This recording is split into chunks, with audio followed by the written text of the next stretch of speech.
बहुत अच्छी अच्छी बातें आप लोगों ने सुनी हैं। हो सकता है आपने कुछ पकड़ा भी हो, नहीं पकड़ा तो मेरे से भी थोड़ा सा सुन लो, शायद आपके काम आ जाए। मन की बातें भी सुनी हैं, घरेलू बातें भी सुनी हैं, बच्चों के बारे में भी सुना है, माताओं को भी नसीहत मिल गई है बहुत सी, मुझे ज़्यादा कहने की जरूरत नहीं है। मैं एक बात जरूर कहूँगा, बचपन में हम कुएं से पानी निकाला करते थे, कुएं से रस्सी के साथ, रस्सी होती थी तो वो जो उसका फर्श होता था वो पत्थर का होता था, मजबूत। तो जब पानी देते थे हम तो रस्सी उस पत्थर के साथ घिसकर आती थी। बात समझ रहे हो? मैं कुछ कहना चाहता हूँ। तो वो रस्सी चलती चलती चलती चलती क्या करती थी, वो उस पत्थर को भी घिसा देती थी, उसमें दरार आ जाती थी पत्थर में रस्सी से। बात समझिए? एक बात मुझे पकड़ो, आप रात को अपने नलके का थोड़ा सा पानी टिक टिक करता छोड़ दो, थोड़ा सा, बाल्टी बड़ी रख दो उसके संग नीचे, वो सुबह तक भर जाएगा। क्या कह रहा हूँ? जो मन है इसके बारे में संतों ने बहुत कुछ कहा है, हमने भी बहुत कुछ कहा, सभी ने कहा, मन के बारे में कहा। मन कभी भी, अगर आप चाहो कि मैं इसके सवार हो जाऊंगा, ये तुम्हें मारेगा मारेगा मारेगा। साधो, मन किसी ने काबू नहीं किया, एक संत ने किया। एक संत करता है। कैसे करता है? वो हर रोज उस मन की रस्सी बना देता है, उस मन की रस्सी बना देता है और उस मन की शक्ति के ऊपर उसको चलाता है और वो धीरे धीरे घिस घिस कर अपने आप ही समाप्त हो जाता है। बात मेरी समझ गए? सत्संग में आए हो तो खाली होकर आओ, खाली बाल्टी बन के आओ। हर रोज हर सत्संग में तुम्हें कुछ ना कुछ मिलेगा और एक दिन आपकी बाल्टी, आपका दिल भर जाएगा। कितना आसान है, कितना आसान मैंने आपको तरीका बताया। बिन सत्संग विवेक न हुई, बिन सत्संग ज्ञान न पूजे, ऐसा भी कहा गया। एक शब्द सुना दो आप, फिर मैं बोलता हूँ। शब्द सुना दो, एक शब्द सुन लो, थोड़ा मूड बन जाए।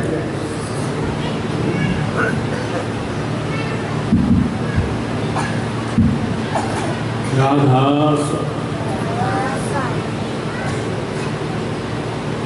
ऐसे गुरु को बल बल जाइए, आप मुकद मोहे तारे, आप मुकद मोहे तारे। ऐसे गुरु को बल बल जाइए, आप मुकद मोहे तारे, आप मुकद मोहे तारे। कवन कवन कवन गुण कहिए, अंत नहीं किछ पारै। कवन कवन कवन गुण कहिए, अंत नहीं किछ पारै। आप मुकद मोहे तारे, आप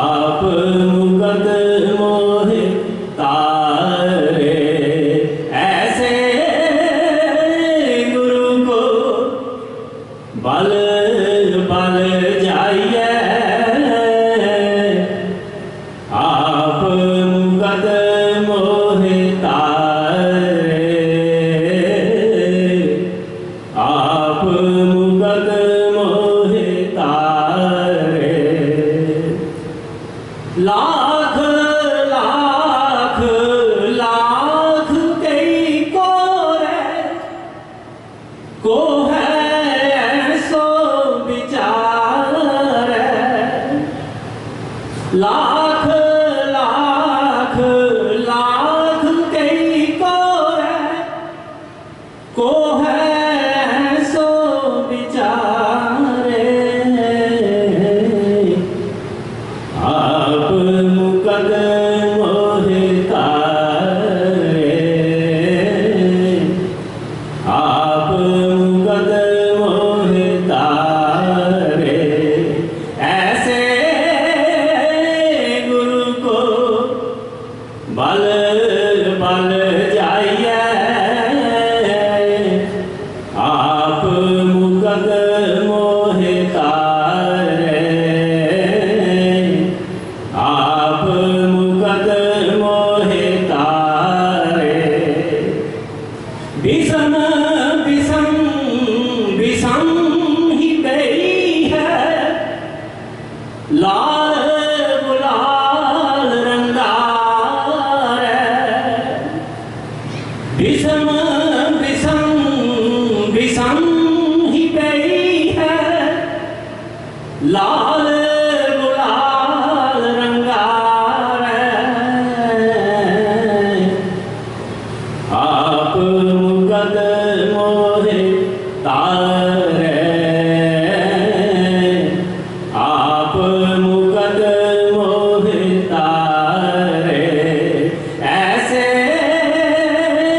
गुरु को बल बल जाइए आप मुकदम मोहे तारे आप मुकदम मोहे तारे कहो नानक संतन रस आई है जो चख गूंगा मुस्कार कहो नानक संतन रस आई है जो चख गूंगा मुस्कार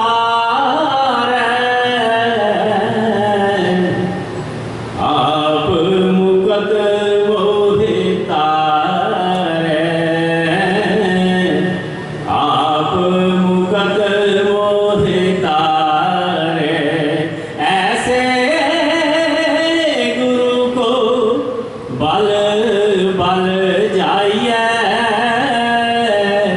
आप मुकदम मोहे तारे आप मुकदम मोहे तारे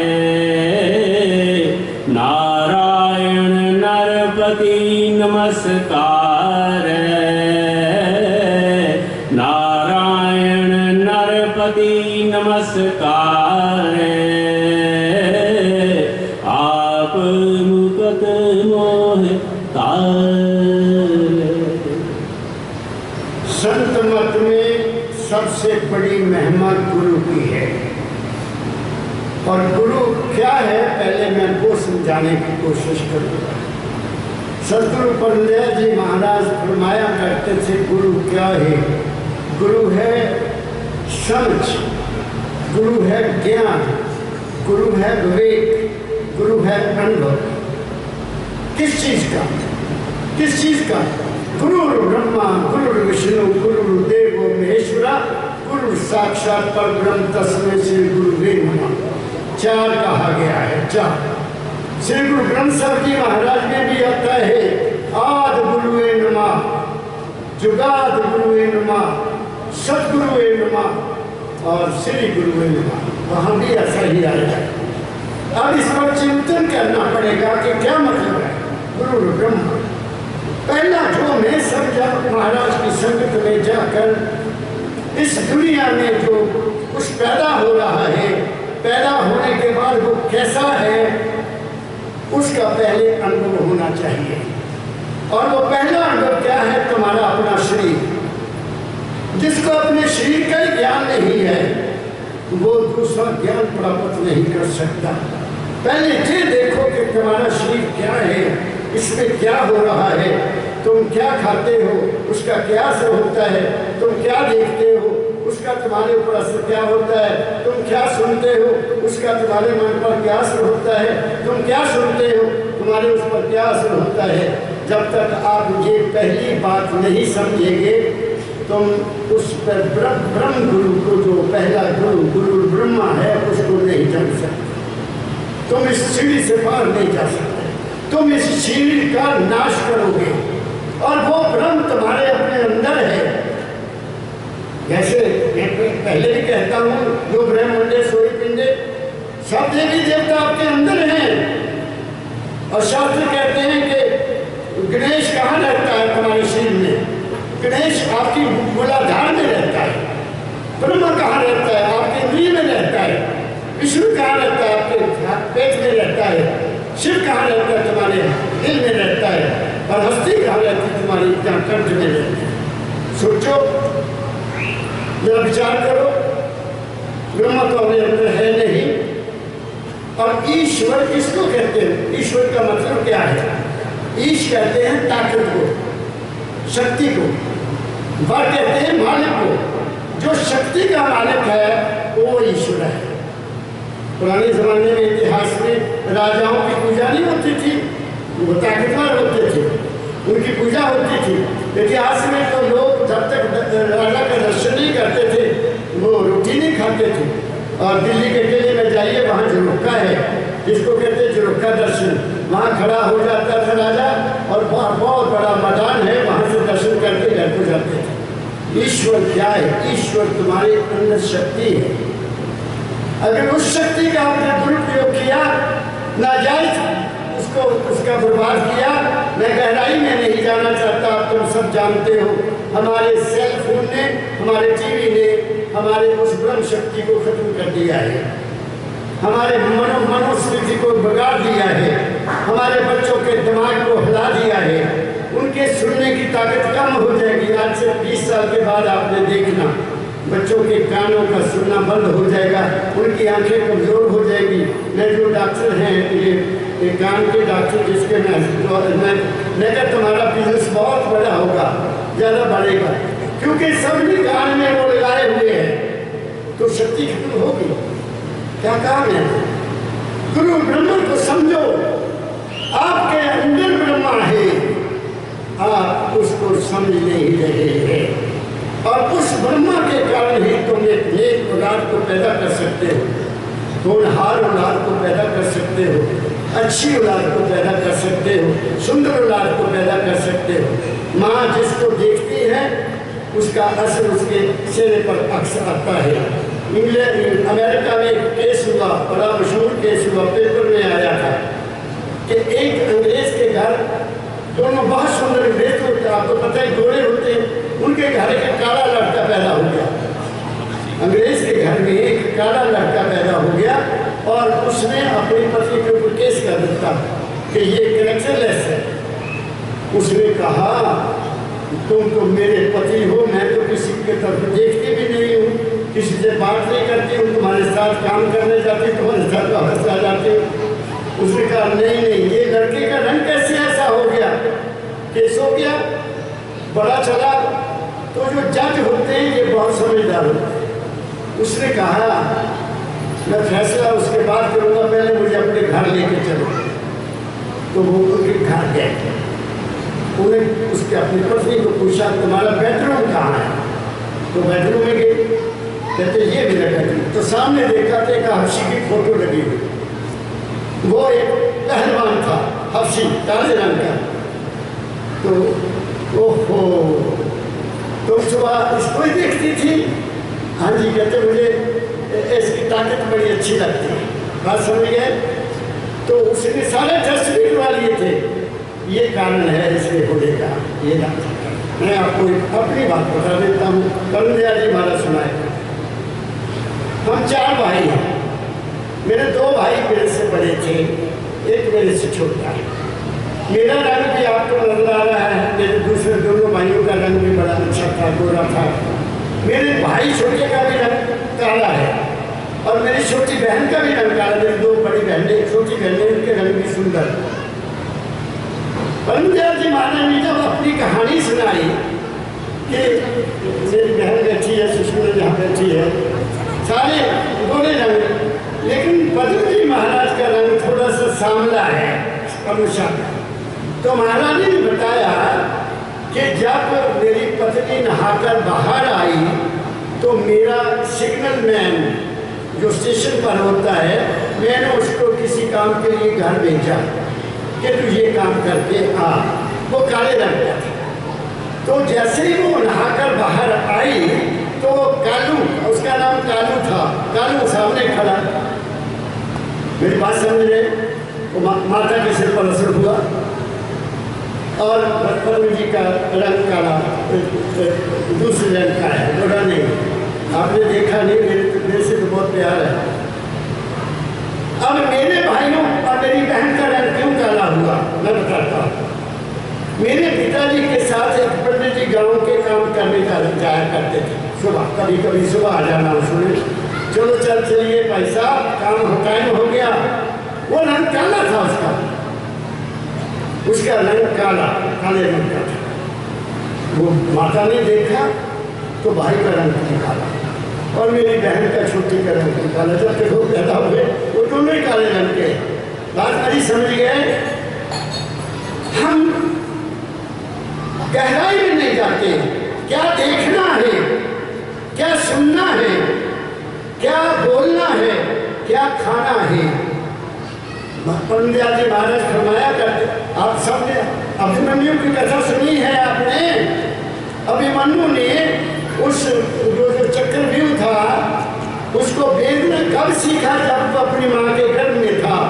अर्जुन सुना रहा है कि वो चक्र बनाएंगे, चक्रव्यूह बनाएंगे और उसको वेदना ऐसे है, मैं भेजूंगा उसको, उसके अंदर जाना और उसके अंदर से विस्फोट कर देना सारी सेना को। कोच कर रहे थे, लेकिन जब वो बाहर आने की कहानी शुरू हुई तो उनकी पत्नी सो गई। तो जब युद्ध हुआ तो उनके बेटे ने कहा कि मैं जाऊंगा। क्या नाम था उसका? अभिमन्यु। उन्होंने कहा मैं अंदर जाऊंगा। कहते तुम्हें कैसे पता है? कहता मैं जानता हूँ, माँ के घर में मैंने सब कुछ सुना हुआ है। राजा अकबर इतना बड़ा क्यों बना? शेरशाह सूरी ने हमायूं को हरा दिया, दिल्ली से भगा दिया। वो एक राजा था, देवराज उसका नाम था, उसके पास वो जाके ठहरा हुआ था। सरली थी हिंदू राजे के पास। तो वो सैर करके आया था। उसकी जो पत्नी थी, अकबर ने अभी पैदा होना था, अकबर ने अभी पैदा होना था। तो वो जमीन के ऊपर ऐसे ऐसे लाइनें बना रही है। आमतौर पर कहा जाता है जब आदमी परेशान होता है वो जमीन पर लाइनें खींचता है। जब परेशान बहुत होता है वो जमीन, उसको कहते हैं औसिया पाना। की कर औसिया पाना पंजाबी में कहा बताइए। अब तो पता नहीं लोग करते कि नहीं करते, लेकिन मुझे पता है कि पंजाब में ऐसी हालत होती थी। तो राजा ने पूछा, बेगम साहिबा आप ये क्या कर रही हैं? कहती महाराज मैं ये हिंदुस्तान का नक्शा बना रही हूँ। मेरा बेटा जो पैदा होगा इतने बड़े हिंदुस्तान का राजा बनेगा और अकबर बना। क्या कहा मैं? तो सबसे पहले हमारी पैदाइश खराब हो गई। अब तुम देखो छोटे छोटे बच्चे डांस करते हैं, माताएं टीवी देखती हैं या नहीं देखती, सारा दिन उनके हाथ में मोबाइल रहता है। हमारी औलाद क्या होगा डर लगता है। मैं आपको बता देता हूँ भविष्य बहुत ठीक नहीं है। भविष्य बहुत हो रहे हैं, बड़े सत्संग, बड़े लक्षण हो रहे हैं, बड़े बड़े भाषण हो रहे हैं, लेकिन असलियत क्या है उसको नीचे जाकर देखो, देखो क्या हो रहा है। मैं गया मेरठ बहुत देर की बात है। तो 10 बज गए तो एक 10-12 आदमी बाहर से आए अंदर। कहते जी हमने बाबा जी को मिलना। आ गए, अब बैठिए बैठिए बैठिए। उन्होंने इंट्रोडक्शन अपनी दी, मैं प्रेसिडेंट हूँ किसी संस्था का, मैं सेक्रेटरी हूँ, मैं ये हूँ, मैं वो हूँ। मैं क्या आप सनातन धर्म को मानते हैं? आप सनातन धर्मी है ना? बाकी मुझे हिंदू शब्द तक किसी शास्त्र में है नहीं, किसी भी शास्त्र में हिंदू शब्द नहीं है। पूछ लेना किसी को। ये बना हिंदू थे, इंडिया, अंग्रेजों ने हिंदू बोला, ये इंडिया के अंदर हिंदू है, वो हिंदू बन गया। हम सब सनातनी हैं। तो उन्होंने मुझे पूछा, कहते कि पता लगा आप प्रसाद देते हैं, लोगों के लड़के पैदा हो जाते हैं। मैं क्या, मैं तो प्रसाद देता ही नहीं हूँ भाई, मैं किसको देता हूँ प्रसाद बताइए?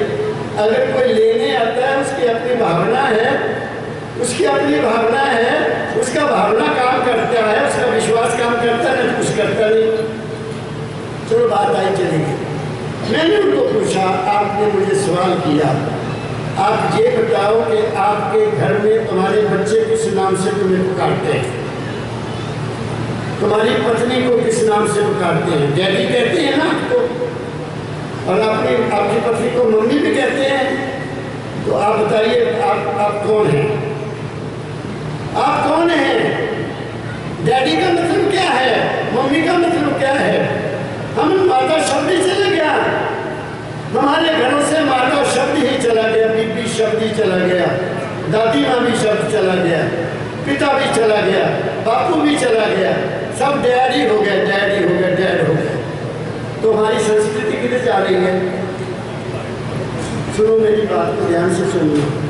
हम जितने मर्जी भाषण दे दें, जो मर्जी कहें, पहले सोचो कि हमने करना क्या है। ये पहला है ब्रह्म पाद, गुरु ब्रह्मा गुरु विष्णु।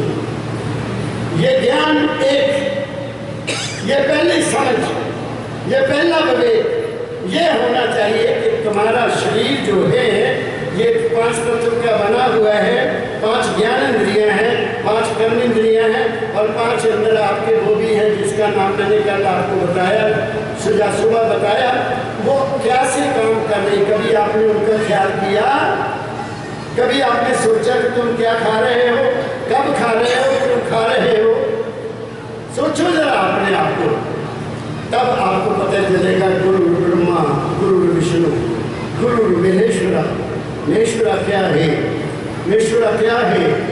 ये विश्वास हो जाना कि ये दुनिया मेरी नहीं है, ये जगत जो तू देखदा चले नहीं नाल तेरे, ये स्वप्न है। और इसको ऋषियों ने कहा ये संकल्प नहीं है, संकल्प नहीं है। संकल्प जैसा आपका संकल्प होगा, जैसे आपके संस्कार होंगे, जैसे आपके विचार होंगे, जैसे आपके ख्याल होंगे, वैसा तुम्हारा जीवन बनता जाएगा। करके देख लो, करके देख लो। ख्याल बदला, दुनिया बदल जाएगी। सत्संग से होता क्या है? ख्याल बदलता। हनुमान जी महाराज फरमाया करते थे कि मेरे सत्संग में लोग कम क्यों आते हैं? मैं मन का ऑपरेशन करता हूँ, मैं मन का ऑपरेशन करता हूँ। तुम्हारे संस्कार जो पुराने हैं उनको निकाल कर नए संस्कार तुम्हें भरता हूँ ताकि तुम्हारा जीवन बदल जाए। क्या कहा मैंने? कि दुनिया है क्या?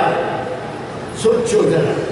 4 दिन की जिंदगी, 50 साल ला लो, 60 ला लो, 70 ला लो, अब तो 50 में पहले जयराम जी की हो जाती है। क्या कहा मैंने? 100 साल का कोई वो बुजुर्ग जीते थे, 105 साल, 103 साल। मेरा ताया 102 साल का गया, मेरा बाबा गया 105 साल का, मेरे पिताजी 98 साल में चले गए क्योंकि उनको 3 चोटें लगी। 3, एक दामाद की डेथ हो गई, आर्मी में था, वो भी जिसकी बहू, जिसकी बेटी, क्या उसको कहते हैं, जिसका हस्बैंड चला जाए वो तो काफी असर होता है। एक बड़ा भाई चला गया, उसका असर हुआ, बात समझ गए? तो उनके उस पर असर हुआ, इसलिए वो ठंडे में चले गए। माता भी मेरी ठंडे में चली गई, बात समझ गए? क्योंकि वो एक नेक लोग थे, अच्छी खुराक खाते थे। मैं उसी खुराक से बना हूँ, मुझे पता है क्या खाना क्या नहीं खाना है। आप भी अपने आप को बदलो थोड़ा सा, आपका भी जीवन बदल जाएगा। तुम गुरु ब्रह्मा को जानो, तुम गुरु विष्णु को जानो, तुम वो नहीं है जो मंदिर में बैठा है, वो तुम्हारे अपने अंदर है। ये तो मैं साबित करता हूँ आपको। तो गुरु जो है, गुरु के बगैर हमारा जीवन किसी भी काम का नहीं है।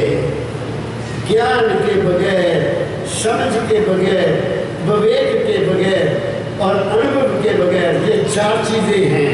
ये चार चीज़ें प्राप्त करो जहाँ से भी मिलती हैं। कुदरत में हर जगह तुम्हें हर चीज़ बता रही है। कुदरत में अभी भी सच्चाई है, लेकिन हमने कुदरत को भी नाश करना शुरू कर दिया। क्या कहा मैंने? इसलिए ये पहली बात आपको मैंने बता दी। अब रही दूसरी बात। बंदयाल जी महाराज फरमाया करते थे कि तालाब में पानी शांत होता है ना, उसमें आप कोई पत्थर फेंको तो उसमें लहर उठेगी ना। वो तब तक लहर खत्म नहीं होगी जब तक वो किनारे तक न चले जाए। छोटी लहर, छोटी पथरी फेंकोगे तो थोड़ी लहर उठेगी, ठीक है। ऐसे ही हर इंसान के जीवन में ऐसी घटना घटती रहती है जिससे वो हिल जाता है। सोचो मैं क्या कह रहा हूँ, वो हिल जाता है। कोई ऐसी घटना होगी अचानक परिवार में, तो वो थोड़ा चिंता में आ जाएगा। वो उसका विश्वास भी तोड़ सकता है, और मैंने ऐसे लोगों का विश्वास तोड़ते हुए देखा है। बात समझ गए? तो दाता कबीर साहब ने एक शब्द लिखा है, कबीर साहब ने एक शब्द लिखा है, अरे मन धीरज काहे न डरे। हो सकता है कबीर के मन को भी बेचैनी आई होगी शब्द लिखाने, क्योंकि संत ने वो लिखा जो उसका अनुभव हुआ। उसने कभी नहीं लगाई, जो उसका अनुभव हुआ, जो उसने देखा, जो महसूस किया, और वो उसने लिखा। अपने आप को कहते कबीर साहब, अरे मन धीरज क्यों न धरे। मन को, अपने भी मन को समझा रहे हैं। मैं क्यों सब ये बोलना शुरू किया? हम सब गृहस्थी हैं, हम सब परिवार वाले हैं। हम ऐसे तो है नहीं कि हमारा कोई बच्चे हैं, बहुएं हैं और आगे रिश्तेदार हैं, सबके साथ मिलना होता है। कि हम तो ऐसे तो हम हो नहीं सकते कि सबको छोड़कर बैठ जाएं। तो सभी कहेंगे ले, पहले बच्चे ने ब्याह की थे पैसे लेता रहा, हम संत देख मौते आए तो संत बन के बैठ गए। क्या कहा मैंने? तुम्हें दुनिया नहीं छोड़ेगी, तुम्हें ड्रामा करना पड़ेगा, खेलना पड़ेगा। इसीलिए मेरे सदगुरु महाराज कहते थे, अपनी ड्यूटी करो, समाज के प्रति ड्यूटी करो, परिवार के प्रति ड्यूटी करो, पत्नी के प्रति ड्यूटी करो, माँ बाप के प्रति ड्यूटी करो। और ड्यूटी क्या है? माँ बाप को तो कहते थे आश्रम में जो छोड़ आओ रिश्ता, वहाँ वृद्धाश्रम बढ़ गए इंडिया में। कितनी अफसोस की बात है, एक अफसोस, कितनी अफसोस की बात है। हमारे शास्त्र कहते हैं कि जिसके घर में माता पिता हैं, दादा दादी है, उसको कहीं मंदिरों में जाने की जरूरत नहीं है, उसको किसी तीर्थ स्थान की जरूरत नहीं है। वो माता पिता के चरणों में सब कुछ है। एक बात और सुना देता हूँ आपको। कहते हैं जब शिव और पार्वती बूढ़े हो गए, काफी बूढ़े हो गए, तो उनके दो लड़के थे, एक कार्तिकेय एक गणेश, दो लड़के थे। तो पार्वती कहती महाराज अब हम बूढ़े हो गए हैं, घर की जिम्मेदारी अपने बच्चों को दे दो, अपने बच्चों को दे दो ना। कहते अच्छा पार्वती कल को मैं सोचता हूँ, कल को मैं सोचता हूँ। दोनों आ गए बेटे, दोनों को कहा भाई सुनो मेरी बात, 68 तीर्थ है हिंदुस्तान में, 68 तीर्थ होंगे मुझे तो पता नहीं। जो पहले वहाँ का तीर्थ करके आएगा मैं उसको अपनी सारी प्रॉपर्टी जिम्मेदारी दे दूँगा। ये कहा। कार्तिकेय जी कहते हैं लोग, कार्तिकेय जी मोर की सवारी करते थे, गणेश जी काहे की सवारी करते थे? बैल की सवारी करते थे। अब मैं देखता हूँ मेरे घर के आगे बड़े बड़े बैल घूम रहे हैं। मैं क्या हूँ, तुम्हारा शिव कहाँ चला गया? तुम्हारा ये हाल है, लोग पत्थर मार रहे हैं तुम्हें। नंदी बैल ही था ना। आज के बैलों का हाल देखो। मेरे घर के पास आ जाते 4-5 बड़े बड़े बैल, लोग उनको मार, मेरे पास थोड़ी सी जगह है आगे, वहाँ आकर बेचारे बैठ जाते हैं। लोग मार मार के पत्थर उनको उठा देते। वो कहाँ चले गए? चलो बात चल रही है। कार्तिकेय जी तो कहते उस पर सवार हुए और चले गए तीर्थों करने के लिए। तो गणेश जी अब तो भारी हैं, शरीर भारी है, कान बड़े बड़े हैं, सूंड भी है। अब लोगों ने उसको भी नहीं समझा तो वो क्या है। मूर्ति बना दी बड़ी सी, बड़ा बड़ा पेट निकाल के बना। ऐसा था नहीं, ऐसा हो ही नहीं सकता। कहते हैं कि जो पार्वती जी नहा रहे थे और उन्होंने गणेश को बाहर बैठा दिया, पुत्र थे बैठे, कोई आगे ना, तो आ गए हमारे शिव जी महाराज, चलो हट पड़े। वो कहे माता जी नहा रहे हैं, मैं उन्होंने कहा बेटे तो यहाँ बैठ के आए ना। तो कहते क्रोध में आकर शिव जी ने उनका सिर ही काट दिया। कितनी बात है यार, बाप अपने शिव जी ने अपना पुत्र का ही काट दिया। इतना जालिम, इतना बेरहम, क्यों उसने ऐसा किया? प्रश्न है। हम साइंस के युग में रहने वाले हैं, हम साइंस के युग के रहने वाले, कल युग के रहने वाले। क्या ये आपके कान को अच्छी बात लगती है? नहीं लगती, मुझे नहीं लगती।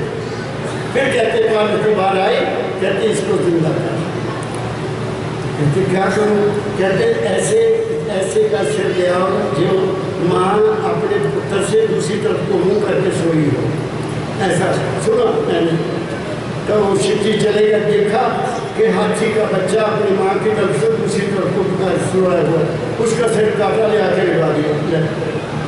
क्या बात है, हमें कैसे कैसे बातें बताई गई है। चलो ये तो मैं साइंस की बात की है, ऐसा हो नहीं सकता, इम्पॉसिबल। बाप अपने बेटे का सिर काट दे केवल अपनी पत्नी के पास जाने के लिए, ये हो नहीं सकता। वो जालिम हो सकता, वो शिव नहीं हो सकता। बस मानते हैं कि वो श्रृंगार करता है, कहा गया है कि शिव जी श्रृंगार करते दुनिया का, लेकिन बेटे का श्रृंगार किया काहे के लिए किया? क्यों किया? क्योंकि उसने उम्र अपनी पूरी कर ली थी। तो उसको वो कहाँ जाता बेचारा? उसने क्या किया? शिव जी और पार्वती के चारों तरफ से 8 चक्कर काट दिए।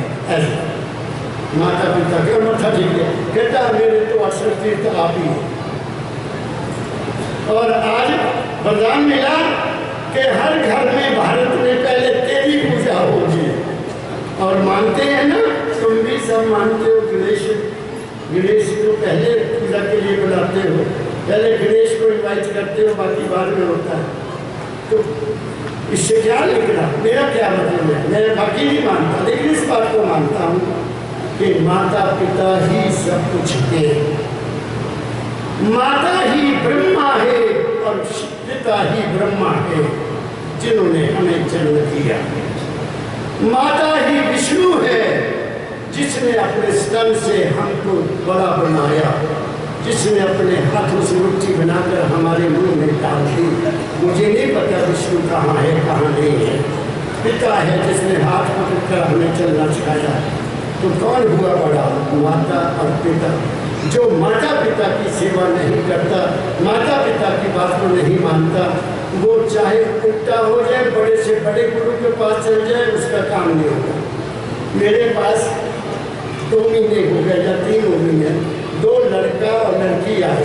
मेरी बात को ध्यान से सुनना, मैं दुनिया की बात नहीं कर रहा हूँ। वो आके मेरे सामने बैठ गए, हाथ में उनके सेब और बच्चों बैठे। कैसे आए? नारायण प्रसाद, हमारे इतने साथ शादी हो गई, हमारे बच्चा नहीं हुआ। मैं कहा अच्छा बेटी तेरी सास है? हाँ जी बाबा जी मेरी सास है। उसको पूछा तेरे पिता है? कहता हाँ जी मेरे पिता है। मैं कि कभी आपने उनको रोटी बना के खिलाई? मेरे मुंह की तरफ देखी। मैं कि कभी आपने उनको मत्था टेका शादी के बाद? चुप। मैंने कहा मेरे पास क्या लेने आए हो? मैं आपको कहता हूँ आज जाओ घर, आज से सुबह से माँ बाप के पाँव छूना है और उनको भोजन बना के खिलाना है, उनकी हर जरूरत को पूरा करना है। उसके बाद मेरे पास आना, मैं प्रसाद दे दूँगा, नहीं तो मैं तुम्हें प्रसाद दे दूँगा। वो लोग करोगे? माँ तो नहीं जी मैं थोड़ी मत्था टेक सकती। मैं क्या सड़क बाहर जाती है, रोटी खाना तो जा। उसको पूछा तू बता पिता की सेवा करेगा? तो मैं कहता तुम पिछले जन्मों के को बुरे कर्म किए होंगे। सुनो, शास्त्र कहते हैं जिसके घर में औलाद नहीं होती उन्होंने पिछले जन्म में अपने मामा बाप को धोखा दिया होता है, उनकी औलाद नहीं होती। ये बिल्कुल सत्य बात कहता हूँ। क्या कहा मैं? तो तलाक की बात चली, उसमें भी हलचल हो जाती है। तो जब हमारे घर में जगह ही कोई ऐसी घटना हो जाए तो हमारा भी मन डामाडोल हो जाता है। कबीर साहब का भी मन डामाडोल हुआ तो वो क्या कहते हैं? अरे मन पढ़ो। अरे मन धीरज काहे न धरे। और समझा रहे हैं हमें कबीर साहब, अपने मन को समझाते हुए हमें समझाते। जैसे सुबह मैंने कहा बलुजा जी महाराज की कहानी आपको सुनाई। चुराहा कपड़ा अपने लिए बोलता है लेकिन लोग फायदा उठाते हैं। मैं बोलता हूँ अपने लिए, अगर आपका भला हो जाए मेरी मुझे क्या लगता है? कुछ नहीं लगता। कबीर कहते हैं कि ऐ इंसान तू धैर्य कर, धीरज धरो।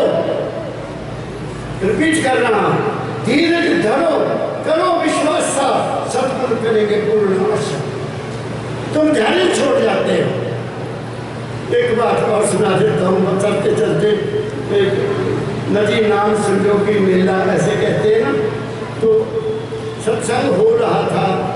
एक सिंपल सरदार साहब बैठे हैं, तो पंडित जी ने जो साधु बोल रहे थे उन्होंने कहा देखो बच्चों, हमारे दिल में एक ऐसा सांस आता है, ऐसा सांस आता है कि उस वक्त जो इच्छा करो पूरी हो जाए। देखा, जो इच्छा करोगे तो पूरी होगी। तो उस आदमी ने सोचा ये बाबे ने एक गल कही है कि जी इच्छा करिए पूरी हो चुकी, तो आप एक काम कर लेंगे। कर गया तो होते हैं ना कुल्हाड़े का लोहा, तो 2 किलो 3 किलो का होता है कुल्हाड़ा, जो जोर से लकड़ी काटते हैं, वो हाथ में खा लिया। लै भाई बाबा तेरी गल देखनी अज पूरी होंगी है, इन सोने का बना देना। बैठ गया चौकड़ी मार कर, सोने का होगा, सोने का होगा, सोने का होगा। सांस के साथ, हर सांस के साथ सोना हो जाना उन्हें विश्वास है। धैर्य टूट गया, धैर्य टूट गया। कहता नहीं सोने का चंदी नहीं हो जा, वो चंदी का हो गया। ये समझाने की बात है। हम धैर्य नहीं रखते। होता है, हर वक्त होता है। कब होता है? जब ये सांस इसको छोड़कर इधर आती है ना, तो ये दोनों सांस चलते हैं। जब ये सांस बदलती है, इस वक्त एक सांस चल रहा है ना सबका, 2 नहीं चलती, कभी नहीं चलती। 2 तब चलती जब समाधि लगती है, जब शरीर मन और आत्मा से ऊपर इंसान चला जाता है, तो ये दोनों चलते हैं। उसको कहते समाधि, विस्माधि। वहाँ से उठकर जो इंसान किसी के सिर पर हाथ रख दे, किसी को आशीर्वाद दे दे तो पूरा हो जाएगा। इसलिए मेरे सतगुरु बाबा फकीर जी कहा करते थे, लोग हर वक्त चले हुए हैं, बाबा जी आशीर्वाद दे दो। मेरी सुबह जब मैं उठूँ तब आओ, तब मेरा आशीर्वाद पूरा होगा। जहाँ सत्संग के बाद होगा, सत्संग में भी इंसान वहाँ चले जाता है, वहीं से बोलता है, मन से नहीं बोलता। क्या कहा मैंने? धीरज का। क्यों नहीं धीरज? देखो क्या कारण है, पढ़वा। अरे मन धीरज का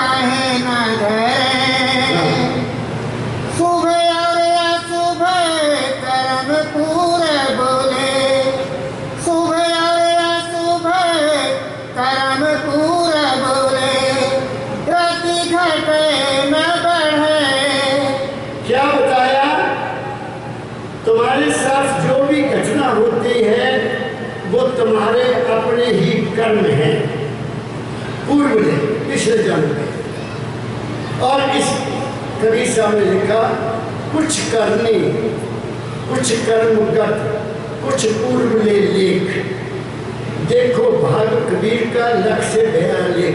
कबीर साहब कहते हैं, मैं तो जो लिखे हुए थे सारे बताते क्योंकि मन से ऊपर चला गया। जितना भी घटना हमारे साथ घटती है, या वो पिछला जन्म का है और या जो हमने किया, अभी किया, जो अब तक कर चुके हैं, उसका फल भी मिलेगा। आज जो किया उसका फल भी मिलेगा। आज आप सत्संग में मिल बैठे हैं तो सत्संग का फल भी तुम्हें मिलेगा। बुरी संगत में जाओगे उसका फल भी तुम्हें मिलेगा। तुम जहाँ जैसा जैसे जैसे तुम्हारा कर्म है कुछ तुम्हारे विचार बदलते रहेंगे। जिस संगत में जाओगे वैसे विचार बनेंगे। बनेंगे कि नहीं बनेंगे? संगत का सबसे बड़ा असर है और वो संगत हमारे जीवन को बनाती है। तो वो कहते हैं तुम क्यों रोते हो, क्यों हाय हाय करते हो, तुम्हारे अपने ही कर्म हैं, किसको दोष दो? कई लोग भगवान को बड़ा दोष देते हैं।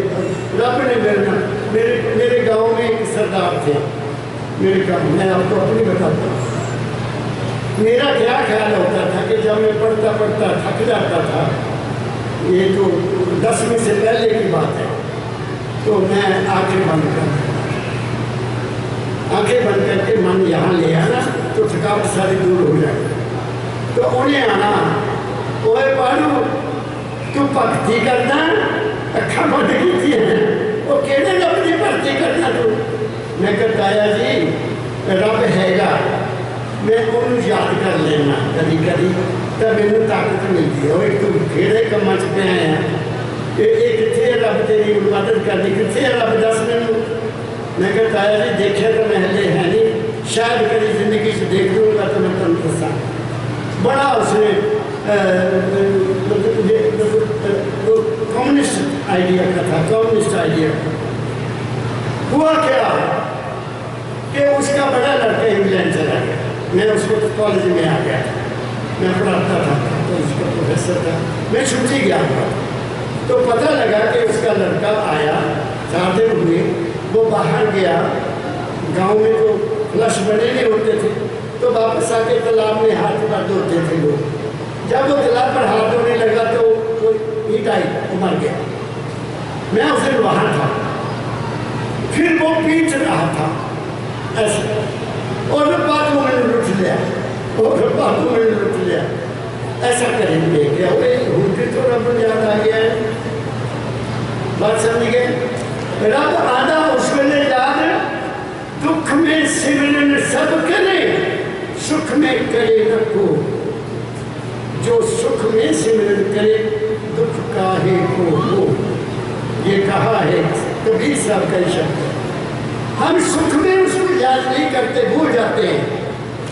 कर लागे कोई गल नहीं, आज जरा खुशबू आई थोड़ी रोटी ज़्यादा खा लेंगे, सो गए। और आज ठंड बहुत है, तीन होना रहने दो। बात समझ गए? अपने आप को पूछो तुम क्या करते सुबह उठते समय? है माँ की मत एकदम निकलना बिस्तर के बाद सर्दी में 5 बजे 4:30 बजे, कोई नहीं उठता 4:30 बजे। हर रात के पिछले हिस्से में, हर रात के पिछले हिस्से में एक दौलत लुटती रहती है। जो जागत है सो पावत है, जो सोवत है सो खोवत है। क्या कहा मैं? तुम उठते ही नहीं हो, क्योंकि रात को तो 12 बजे तो 11 बजे तो रोटी खाते हो, 12-1 बजे सोते हो, तो तुम्हें नींद कैसे? सुबह 8 बजे उठना, लेके घर ना, फिर नहाना भी नहीं, फिर क्या नहाना? छोटे बच्चा नहाना में हाथ मुँह धो लेने, टाइम हो गया, दफ्तर जाना में ब्रेकफास्ट में चल जाना, रात को नहाना होगा। ये क्या है? ये वक्त जो इस वक्त है वो तुम्हें कल को नहीं मिलेगा। कल शाम को ये सत्संग नहीं होगा। क्या कहा मैंने? हर वक्त का, हर वक्त का, हर सांस का, हर समय का, हर घटना का सबक ले लो। तुम्हारी जिंदगी बदल जाएगी। किसको दोष देते हो? कोई दोष देने की योग नहीं है, हमारे कर्मों का दोष है। हमने जो किया वही हमने भोगना। कर्म जो जो करेगा तो अंत में भोगना पड़ना, वो तो करना ही पड़ेगा। इसलिए अपनी नजर किस पर को, इसलिए मेरे दादा परमदयाल जी महाराज ने कह दिया, ऐ इंसान तू राम नाम जप चाहे ना मत जप। देखो कितनी बड़ी बात कही।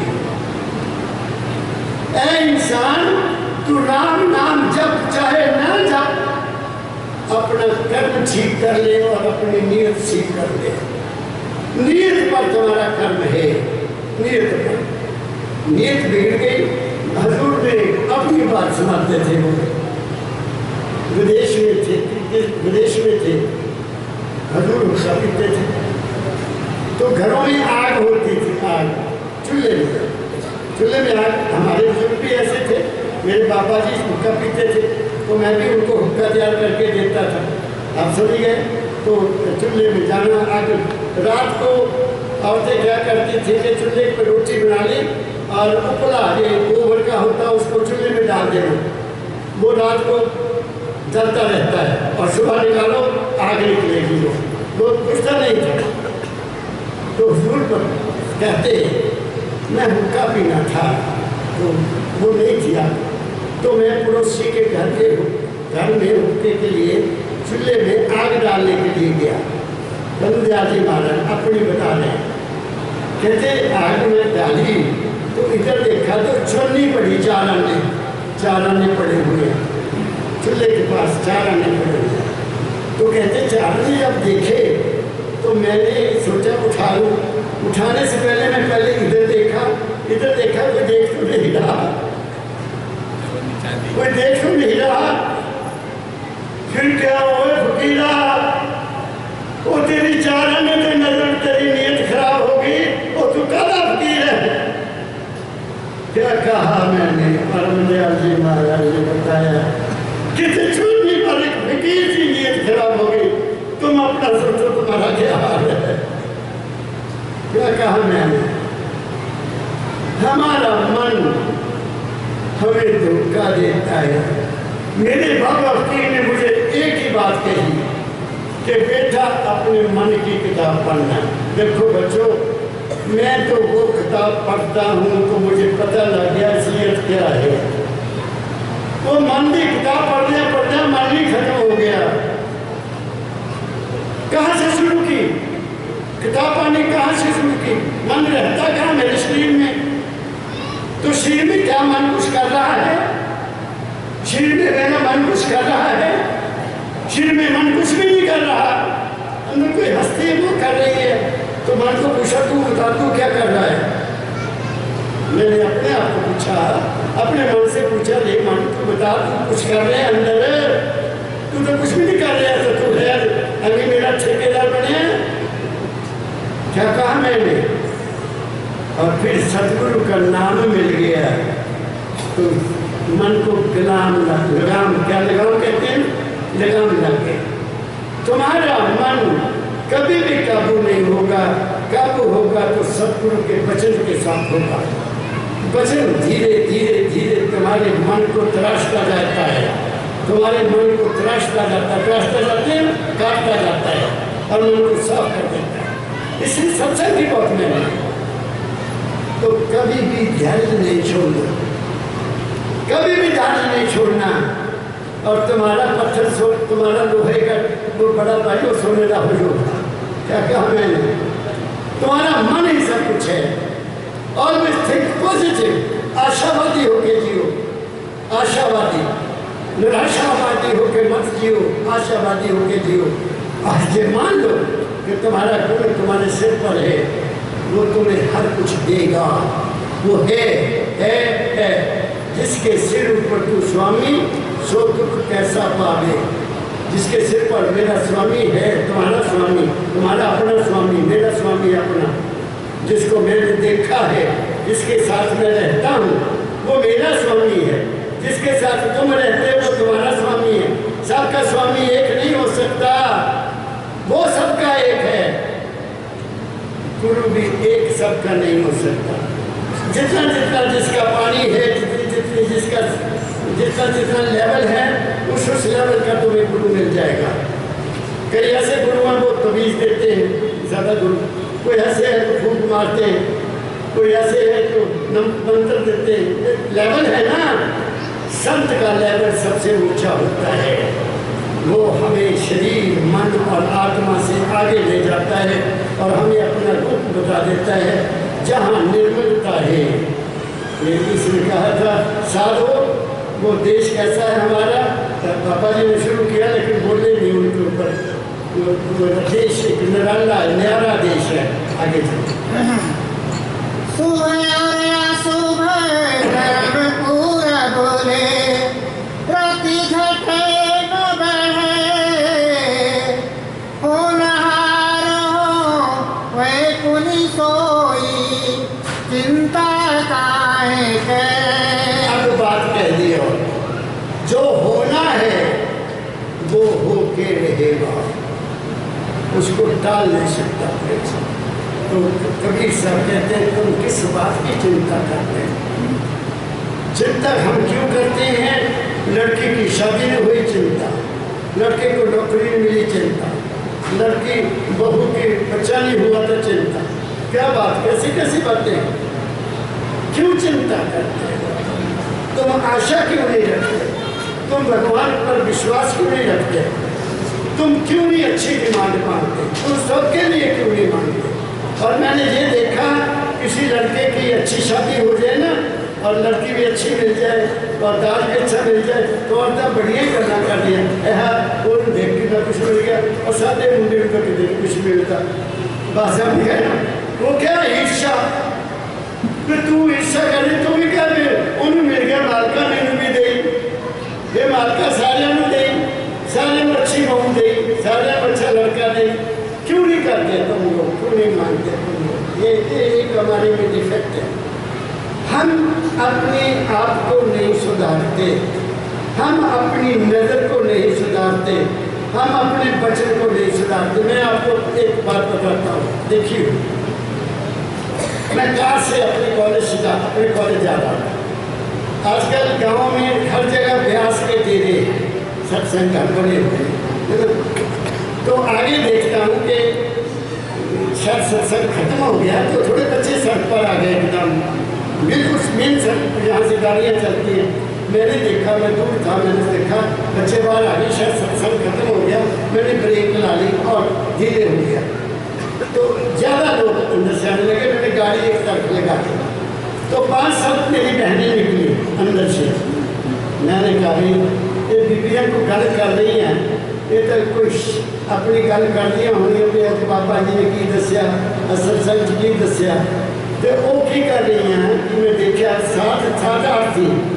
एक लड़की पीछे मेरी बहन वो आगे गई, एकदम आगे गई और आगे वाली बहन का बाप फड़ लिया। कहती मैं दसिया कि तेरे नाल मैं घट नहीं, तू एक कहेगी तो मैं 10 सुनानी है।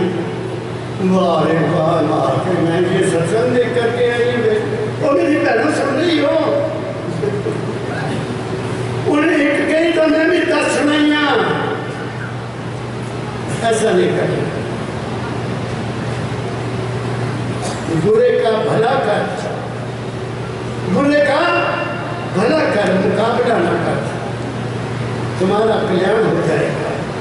हमारे में यही एक बहुत बड़ी गलती है कि हम बदला चाहते हैं। तुम चुप हो जाओ, तुम शांत हो जाओ, तुम अपने आप को पूछो कि मैंने तो इसके साथ कोई बुरा नहीं किया, उसके साथ फैसला वो करता है। मेरी जिंदगी का प्रमाण है मेरे पास, बहुत प्रमाण है, वो बताने लगूंगा तो टाइम बहुत लग जाएगा। जिन लोगों ने मेरे से ईर्ष्या की, क्योंकि मैं एक ऐसा इंसान बाबा की ने तैयार किया कि जो ड्यूटी मिली वो की, बड़ी से बड़ी ड्यूटी मुझे चैलेंज मैंने एक्सेप्ट किया और उसमें कामयाब हुआ। इसलिए लोगों में जेलसी तो होती है, आप समझिए ना, दूसरे की देख कर कि हर जगह ही बड़ा प्रिंसिपल तो बड़ा चापलूस है, कम करने वाला चापलूस करो, जो मर्जी कह लो, कम करने वाला कम करेगा। ठीक है, मेरी बात समझियो, उनमें अब कोई भी नहीं रहा, उनमें अब कोई नहीं रहा। और सेवक आपके सामने, क्योंकि मैंने रिटालिएट किया ही नहीं, मैं बोला ही नहीं। तुम्हारा भला हो, तुम्हारा भला हो, मालिक तुम्हें दया करे। छोटी सी बात बताता हूँ। एक टीचर आया, हिमाचल में एक हुई प्रॉब्लम ये हो गई कि हिमाचल ने प्रोफेसर जो डायरेक्ट लेते थे पब्लिक सर्विस से, वो लेना बंद कर दिया, क्योंकि अखबार में देना पड़ता था। तो पंजाब के लोग आ जाते थे, हरियाणा के लोग आ जाते थे। उन्होंने क्या किया कि जिस स्कूल के टीचर ने हमने कर लिया, उन्होंने प्रोफेसर बनाता, पिछले कॉलेज के साथ बनाता। अब स्कूल का स्टैंडर्ड क्या होता है, कॉलेज का स्टैंडर्ड क्या होता है। तो पंडित जी थे, तो मेरा इंटरव्यू आ गया प्रिंसिपल का, मेरा इंटरव्यू आ गया और मैं नंबर 1 पर था। उन्हें जिसने मैं अपने दफ्तर से निकलना कि उन्हें अपने साथियों को कहना कोई रास्ता छड़ दे, और प्रिंसिपल आ गया, और प्रिंसिपल आ गया। तेरी शक्ल तो देखो, प्रिंसिपल बनने वाला रहेगा। इतनी इच्छा, इतनी इच्छा। मेरे पंडित बता रहे हैं, कमल जी पंडित जी तुम्हारा नाम बड़ा प्यार करते हैं। मैं कहा अच्छी गल है, प्यार करते तो मेरी बड़ी खुशी है। वो बीमार हो गया, बीमार हो गया। एक ही लड़का था उसका, छोटा सा, लेट शादी थी, बीमार। वो सारे उसको देखने गए, सभी देखने गए। मैंने भी प्रिंसिपल मुझे कहते कमल जी मेरे पास पुत्र था, प्रिंसिपल सादा सिंबल था, बड़ा बढ़िया सरदार था, शिमला सोलन से। कमल जी कहता सारे गए उनकी खबर लेने, चलो हम भी चलते हैं। मैं चलो चलिए, मैं और वो चले गए। तब वो अंदर वहाँ सिपाही खड़ा, तो डॉक्टर ने कहा कि अभी इनको कोई अंदर जाने न देना। तो मैंने कहा कि हम कॉलेज से आए, प्रिंसिपल साहब है, मैं प्रोफेसर हूँ, मेरे सारे दोस्त हैं, अंदर से चले गए। तो वो उस वक्त बड़बड़ा रहा है, उस वक्त भी बड़बड़ा रहा है, बुरी बुरी बातें कर रहा है। वो ये है, वो है, वो है, वो है। मैं कहा देवर साहब अभी भी देख लो ये कहाँ फंसा हुआ है। जो जिंदगी में करता रहता है वो मौत के स्नेह के साथ चलता है। और हम आ गए, शाम को पता लगा कि उसकी डेथ हो गई। क्या काम है? करने दो, जो बुरा करता है उसकी तरफ देखना तो नहीं करते, उसका भला चाहो।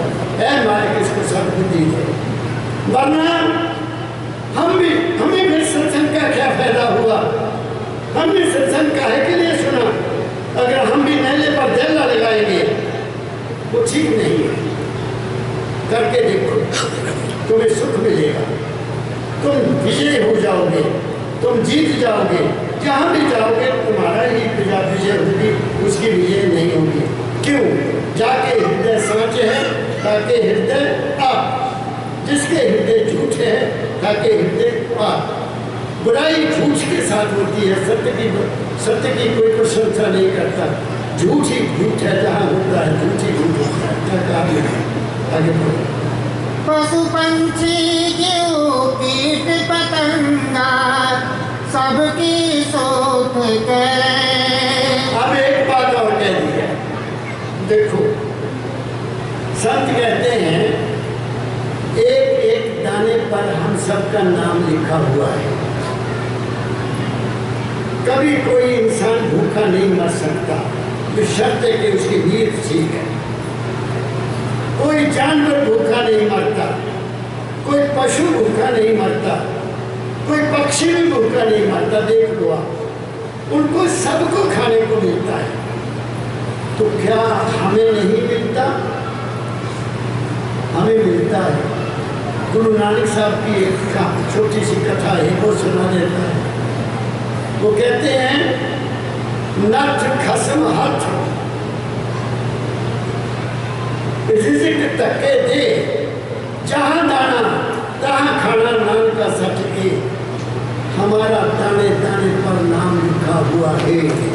कभी देख लेना आपने, जब खाना खाने बैठो सोचो उस सोचो एक ही ऊपर से आपको जो दाने आए हैं वो तुम्हारी थाली में आएंगे, आपके किसी और को नहीं मिलेंगे। जो फुल्का बना है वो तुम्हारे लिए बना है, दूसरे के लिए नहीं बना। मैं कहीं गया चंडीगढ़ में दोस्त हैं बड़े प्यारे, तो रोटी खाने के लिए बैठ गए। उन्होंने एक रोटी लाई, उसके 2 टुकड़े कर दिए। आधी मुझे को देने लगे, आधी उन्होंने अपने पास रख ली। मैं नहीं आधी नहीं मैं लूँगा, मैं आधी नहीं लूँगा, ये एक के लिए बनी है, 2 के लिए नहीं बनी। एक रोटी के 2 टुकड़े बनाओगे तो वो जिसके लिए बनी है उसके लिए बनी है, उसके टुकड़े क्यों करते हो? तो गुरु नानक बाला मर्दाना जी चल रहे थे और छलियों का टाइम था, छली उठे जाने ना। तो जिम्मेदार बैठा, 3-4 बैठे हैं, छलियाँ ले आ रहे हैं, आग जलाई हुई है, उसको भून रहे हैं। भून कर छली खाते हैं ना, छली पंजाब में छलियों को खाते हैं भून कर हम। तो सरदार जी कहते बाबा जी बैठो, अपने चद्दर डाल दी, छली खाइए। वो कहते पकता देख हमने दूर जाना है, हमें एक दे दो, हम खाते चले। मैं आपको कुछ बता रहा हूँ, सच्ची घटना बता रहा हूँ, महापुरुष की घटना बता रहा हूँ। तो उन्होंने 3 छलियाँ दे दी। गुरु नानक साहब भी चले खा रहे हैं, बालाजी भी खा रहे हैं, मर्दाना जी भी खा रहे हैं। थोड़ी देर चलते चलते बालाजी ऐसे छली घेर के ऐसे खाने लगे। तो गुरु नानक साहब ने कहा बाला रुक। कहते महाराज क्या हुआ? कहते सच है, ये दाना तुम नहीं खा सकते, ये दाना तुम नहीं खा सकते। कहते महाराज देखो क्या बड़ी बात करते हो, मेरे हाथ में है, मैं इसको खाने लगा हूँ। तो आप कहते मैं खा नहीं सकता, क्या हो जाएगा? नहीं कहते नहीं खा सकते, मेरा ये कहता है। तो महाराज कहाँ जाएगा ये दाना? ये दाना यहाँ से 2 कोह के ऊपर एक मुर्गा आया, उसने खाना। ये घटना है, सच्ची कथा है, सच्ची है, मन कर नहीं। उस वक्त तभी ये पानी कही गई नाथ खसमा। तो चलते गए छलियाँ खत्म हो गई, बाला भी भूल गया, मर्दाना भी भूल गया। उस गांव के पास पहुँचे तो वहाँ मुर्गे चल रहे हैं। मुर्गियाँ गाँव में चलते हैं ना, वो अपने अपने दाने खा रहे हैं। तो मुर्गा अपने आप ही उधर को आ गया जिधर से बाला मर्दाना जा रहे थे, गुरु जी आ रहे थे। उस वक्त बाला जी को आई छींक बहुत बड़ी। छींक आती ना तो बंदा ऐसे करके छींक करता, ठीक है ना? उन्हें ऐसे करके छींक किया, वो दाना नाक में चला हुआ था, वो गिर गया वहाँ। मुर्गे ने एकदम खा लिया। ओहो, बाला कहता महाराज आप धन्य हो, मुझे पहले ही बता देते मैं रख करके रख लेता। आप समझ गए? हमें विश्वास नहीं है, हमें अपने उस मालिक पर विश्वास नहीं है। जब दांत ना थे तो दूध दिया माँ का, जब दांत मिले तो क्या दाना नहीं देगा? दाना देता है। मगर अगर तुमने नीयत खराब कर ली कि मांग करके खाना है या हेरा फेरी करके खाना है, तो खा लो भाई, खाओ, कितना खा लोगे? क्या कहा मैंने? इसलिए वो कहते हैं उसने पशु पक्षी सबके लिए दाना रखा है। पढ़ो। गर्भवास में वो लाइन पढ़ो। पशु पंछी जीव कीट पतंगा सबकी शोध करे। अब देखो जानवरों को चलते हुए देखो, पशुओं को चलते हुए देखो, वो भी उस जगह को छोड़ देंगे जहाँ का घास खाने के काबिल नहीं है। और जब पक्षी भी वो चीज़ खाएंगे जो उनके खाने के लिए, जो दाना उनको लगता है कि ये मेरे को खराब करेगा, वो नहीं खाते। मगर हम क्या करते हैं? सोच लो, हम तो जो आया, जब आया, जहाँ आया, चलो खा लो, समोसे खा लो। क्या था? मैं गया एक दिन पोस्ट ऑफिस, मुझे काम था पोस्ट ऑफिस। वो एक गोलगप्पे होते हैं, वो पानी में भिगोकर उसमें कुछ डालता है तो वो प्लेट में रख के देता है। वहाँ मेरी बहनों की लाइन लगी हुई दोनों पास। मैंने कहा कमाल है भाई, ये तो शाम को मैंने किसी ने दसिया कि यदि महीने की 1 लाख के करीब इनकम है। जब वो खत्म हो जाते हैं घर से और आ जाते हैं। खाना क्या है, भाषा नहीं है। हमारे लिए केवल दाल बनी है जो जमीन से पैदा हुई। हमारे लिए गेहूं बना है, बाजरा बना है, ज्वार बनी है, मक्की बनी है। हमारे खाने के लिए सरसों का साग बना है, हमारे के लिए पालक बनी हमारे के लिए, तरह तरह की सब्जियां आपके लिए बनी है। क्यों नहीं खाते भाई? आप कच्ची खा लो, देखो खा के क्या आनंद आता है। छोड़ो ये बाहर का खाना। ये बड़े बड़े हॉस्पिटल क्यों बन गए? पहले थे, आज से 50 साल पहले थे। गांव में एक हकीम होता था, उसको कहना हकीम साहब का कहीं बुखार आ रहा, कहना अच्छा आप 2 पूड़ियाँ ले जा, ठंडे पानी ना देनी जा, कल खत्म। सौंफ बना के दे देंगे, चालन आए सीधा सौंफ बाल लेनी, बच्चा 1 पूरी दे देना, अब दे देना 1 शाम, चल बुखार खत्म हो जाए। अब इंजेक्शन, अब आगे ऐसे ऐसे बीमारियां आ गई जिनकी डॉक्टर भी देखकर हैरान हो गया। कारण क्या है? हमें कोई बताता नहीं है कि क्या खाना है। हमारा खाना खराब हो गया तो ये हॉस्पिटल खुल गए। क्या कारण है? हक हलाल और पृथ्वी का पैदा हुआ खाओ, तुम्हारा मन शुद्ध रहेगा, तुम्हारी सेहत ठीक रहेगी, तुम्हारे सात्विक बन जाओगे तुम, रजोगुणी बन जाओगे तुम, तुम्हारी सात्विक वृत्ति खत्म हो जाएगी। क्या कहा मैंने? आगे चलो। गर्भवास में खबर ले तू है, बाहर क्यों बिसे। मैंने कल कहा था, माता के गर्भ में तुम्हारे को पालन पोषण किसने किया? अपने आप को पूछो।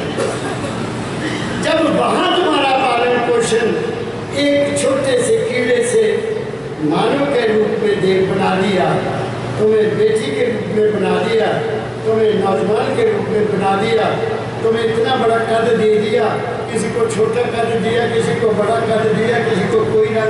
हमारे खाने के कारण तो क्या हमें विश्वास नहीं आना चाहिए कि हम जब बड़े हो गए हैं, ठीक है हमें उसने 5 कर्म इंद्रियां दी, कर्म करना पड़ेगा, कर्म वो देगा, वो देता है, सबको चांस देता है कि चल बच्चा कर ले कमाई, जहाँ भी तुम्हें नौकरी मिलती है।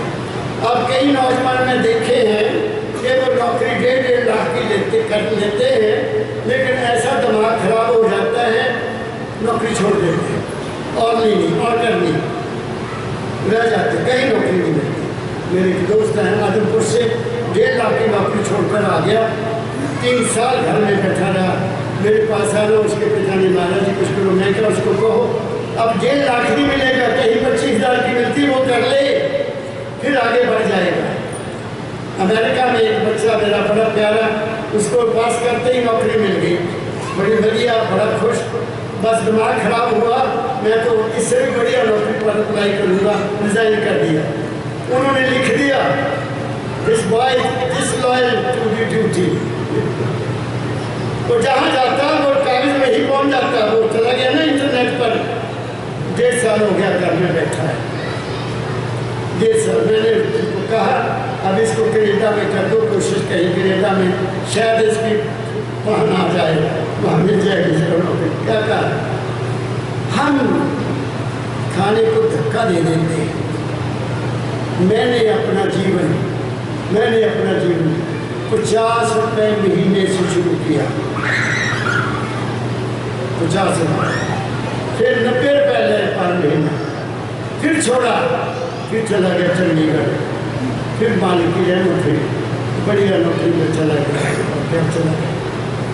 पैसे को कभी धक्का ना दो, कभी ना धक्का दो।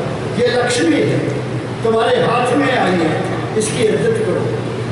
मेरी समझ के बाद जो लक्ष्मी को धक्का देते हैं वो बाद में पश्चाताप देते हैं। छोटी से छोटी नौकरी माड़ी नहीं है, छोटे से बड़े हो गए, हम यहाँ से यहाँ आ गए, इतने बड़े हो गए ना। इसलिए ये बात छोड़ दो कि ये मेरे काबिल नौकरी नहीं, ऐसी बात नहीं है। तुम अपनी काबिलियत नौकरी लेने के बाद शो करो, तुम्हें प्रोग्रेस मिल जाएगी। मैं कहीं पहुँच गया क्या? इसलिए मेरी बात को सुनो और सोचकर उस पर चलने की कोशिश करो, तब फायदा होगा। आगे गर्भवास में खबर ले तुम्हें बाहर क्यों बिसरे, मात पिता सुत संपत्ति दारा, मात पिता सुत संपत्ति दारा, मोह के ज्वाला जले। जो भी रिश्ता है तुम्हारा ये मोह है, इस मोह को भी पालो।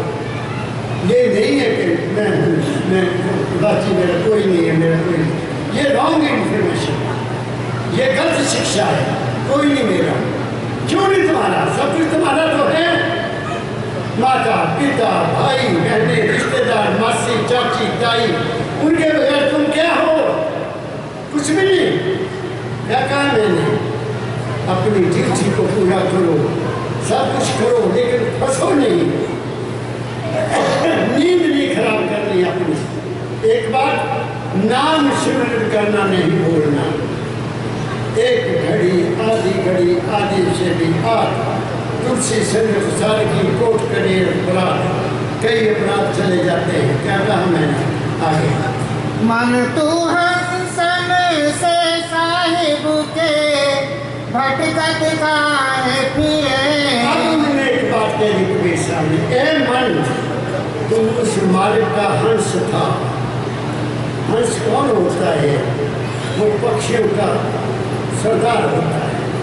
वो कभी जमीन पर कोई ऐसी चीज नहीं खाता, वो केवल मोती चुगता है, मोती, और वो भी वहाँ से निकला हुआ जो सागर की तह से आता है। ऐसा कहा गया है, मैंने देखा तो नहीं, कहाँ है हंस होंगे, तभी तो किसी ने कहा कि हंस है, लेकिन हमारे अंदर भी एक हंस है। वो हंस क्या करता है? वो दूध ही लेता है, पानी निकाल देता है। तुम दूध पीते हो, पानी निकलता है, पेशाब का रंग क्या होता है? पानी का। पिया तो दूध है, वो पानी कहाँ से आ गया? लस्सी पी आपने, वो पानी बन के निकल गई, किसने शान दिया उसको? आपको बताइए। सुनो, आप ऐसे ऐसे पदार्थ खाते हो, बढ़िया से बढ़िया खाते हो, और फिर लैट्रिन जाते हो, बुरा मानो तो मुझे को मुँह नहीं करते, एकदम फ्रेश हो। क्या कहा मैंने? तुम क्या करते हो? पशु का गोबर कहाँ आ रहा है जो घास खाता है, और हम क्या करते हैं? जरा सोचो, विचार करो। तुम्हारे अंदर कोई हस्ती है जो अच्छी चीज को अंदर रखती, बाहर बाकी निकाल देती है। वो नहीं रखती। अगर वो गलत है तो तुम्हें उल्टी आएगी, वो भी निकाल देगा। आपको डालिया कहते हो जाता है। क्यों हो जाता है? क्योंकि आपने अपने जीवन के अनुसार, अपने अंदर के तंत्र के अनुसार खाना नहीं खाया, इसलिए उसने जवाब दे दिया, चल बाहर कर। बात समझ गए? मेरी बात को पकड़ो, मैं क्या कहता हूँ। उल्टी क्यों आती है? क्योंकि हमने गलत खाया। मोशन क्यों लगे? वो भी हमने गलत खाया। हमारा कारण, हम अपनी बीमारी के खुद जिम्मेदार हैं। हम खुद जिम्मेदार हैं। क्या कहा मैंने? ये कोरोना क्यों फैला? कोरोना बाहर यूरोप से शुरू हुआ, इंडिया में तो बाद में आया, हमने लापरवाही की। वहाँ क्या है? घर में भी एसी, कोई साफ हवा नहीं। घर से निकले, गाड़ी में बैठे, गाड़ी में भी एसी, और गाड़ी से निकले दफ्तर में बैठे, वहाँ भी एसी। कहीं उनको मिली ऑक्सीजन? हालांकि इतने जंगल है, इतने जंगल है, ऑक्सीजन मिली नहीं, बीमारी आ गई। जिसके अंदर ऑक्सीजन पूरी है उसमें इम्यून पावर बहुत होती है, इम्यूनिटी होती है। इसलिए हवा में निकला करो, हवा में घूमा करो। बात मेरी समझ गए। मैं बिलारी जाता हूँ तो वहाँ बड़े प्यारे हैं, वे महाराज हमारे घर में रहते हैं। मैंने कहा बेटी चाहे गुस्सा मान चाहे ये कुछ मान, तो हमारे आपके घर में मैं क्या रुकूँ, हवा तो वहाँ लगती नहीं, ताकि पर ऐसे चलता है और मेरी तो सिर दर्द हो जाएगी। अब मेरी बात समझ गए, चलो रुकना पड़ा। वहाँ मेरे एक सज्जन थे, वो बहुत प्यारे, खुला मकान, वहीं में रुकता था। और वहाँ तो मैं क्या कहूँगा, खुली हवा ताकि के साथ सोना। तो ये ऐसी बात करो कि बेटे मेरे लिए मकान बनाया था, तो मैंने कहा भाई जो मेरे कमरे की खिड़की है वो बड़ी होनी चाहिए, खुली, मुझे सर्दी नहीं लगती। मैंने कहा मैं तो खुली हवा में, वो बड़ा शीशा लगा दिया है और छोटी सी खिड़की रखी थी उसमें। मैंने उसको कहा मिस्त्री को ये बड़ा शीशा निकाल और जहाँ अंदर जाली बाहर शीशा लगा, 2 पल्ले लगा, मैं पेमेंट अभी तब करूँगा, नहीं तो नहीं करूँगा। मैंने पेमेंट रोकी हुई है, पहले खिड़की भी ठीक कर समझिए। खुली हवा मालिक ने दी है, तुम व्यवसाय बंद करके वो ठीक नहीं है। ये तेरे बैठे हैं कभी, इनके घर में मैं चाहता हूँ मैं आना, क्योंकि ऊपर इतने बड़े इन्होंने पौधे लगाए हुए हैं, वहाँ तुलसी भी लगाई हुई है, ऊपर जाके बैठो, सारी दुनिया की ऑक्सीजन को भी मिल जाएगी। मैं बहुत खुश होता हूँ। इनके पास मानो मुझे महीना लेना पड़े, मैं क्या कहा मैंने, रहना सीखो। अब क्या है, बड़ी बड़ी बिल्डिंगें बन गई, मैं चंडीगढ़ जाता हूँ, मैं क्या ये घोंसले बन गए हैं जानवरों के लिए, आदमियों के लिए थोड़ी है। जमीन पर रिश्ता टूट गया, बच्चे कहाँ खेलेंगे, बच्चों के जमीन में खेलने की मौका नहीं मिलेगा। कहाँ है जमीन, कहाँ मिट्टी है, मिट्टी में बच्चा खेलेगा, उसको बहुत कुछ मिलता है मिट्टी से। हम नेचर से दूर हो रहे हैं, नेचर से दूर होंगे तो हम बर्बाद होंगे, कोई रोक नहीं सकता। आगे चलो। मन तो हंसन से साहिब के भटकत काहे फिरे। हम सब भटक रहे हैं, हम मनुष्य नहीं हैं। इसलिए बंदयाल जी महाराज ने यहाँ झंडा मानवता का लगाया। मानव कौन है? जिसमें विवेक है, जिसमें समझ है, जिसमें ज्ञान है। 4 चीजें बताई मैंने, जिसमें अनुभव में हूँ कौन, वो इंसान है। वो कभी नहीं क्लेम करेगा मैं ये हूँ, मैं वो हूँ, वो हूँ। उसको पता लग गया कि मैं चेतन का बलबला हूँ, तो कुछ भी नहीं। बस समझिए, पानी केरा बुरबुदा आसमान की जात, देखते ही छिप जाएगा जीव तारा प्रभात।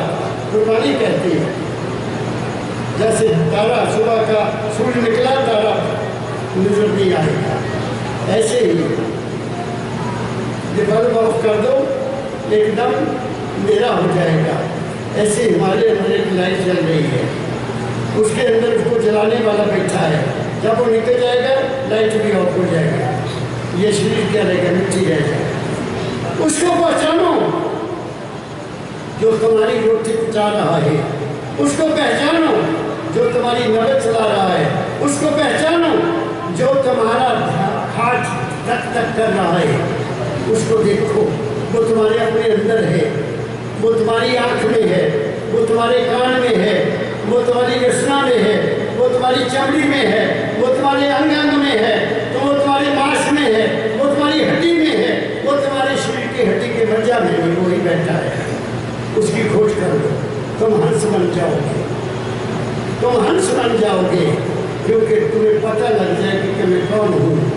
जो कौन हो समझ जाएगा वो भटकना बंद कर देगा, वो कहीं नहीं जाएगा। उसके लिए कोई पूजा नहीं है, उसके लिए कोई पाठ नहीं है, उसके लिए कोई तीर्थ स्नान नहीं, वो उसका तीर्थ स्नान अपने अंदर है। और कहा गया है मन मंदिर तन बेस कलंदर गज ही भीतर न आवे। एक शब्द मेरे प्राण बस रहे, बहुत जन्म न आवे। वो फिर दोबारा जन्म में नहीं आता, क्योंकि उसको अंदर पता लग गया कि वो वाणी जो धुर की वाणी है, वो जो मेरे अंदर है, बाहर तो मेरे सहारा है, ये गाइड है, ये हौसला देने वाली है, ये हमारी लाइन ऑफ एक्शन बताती है। वहाँ कुछ बोल कर कहते हैं बच्चा बाहर कुछ नहीं, आंखें बंद कर, आंखें बंद कर, अंदर जा देख क्या है, या दरवाज़ा खोल ले, 9 दरवाजे तेरे चल रहे, 10वां भी खोल ले, तुम्हें पता लग जाएगा तुम कौन हो। क्या कहा मैंने आगे? सतगुरु छोड़े और को भावे, सतगुरु छोड़े और को भावे, कालजयी तेरा सर। साहब ने एक बहुत अंत में बात कह दी है, सतगुरु छोड़ और को ध्यावे, कार्य एक न सरे। अब हम जो बाहर महापुरुष बैठे हैं उनको हम सतगुरु कहते हैं, कि ये सतगुरु है। वो सतगुरु नहीं है, वो गुरु है। वो हमारे अज्ञान को दूर करते हैं, वो हमारी समझ को सीध देते हैं, वो हमारे अंधेरे को दूर करते हैं, अज्ञानता को दूर करके हमें प्रकाश की तरफ ले जाते हैं। और वो जो सतगुरु है वो आपके अंदर है। आपको एक बात सुनाता हूँ, आपको एक बात सुनाता हूँ। मेरे सतगुरु मेरे पास 1970 में गए, 1970 में, और उन्होंने मुझे एक बात कही। जब मैं उनको रिसीव किया, बस से उतर कर आए, जब मैंने उनको रिसीव किया, उन्होंने मेरे कंधे पर हाथ रखा, हाथ रख के मुझे कहते बच्चा तुम्हें नहीं पता मैं तेरे पास क्यों आता।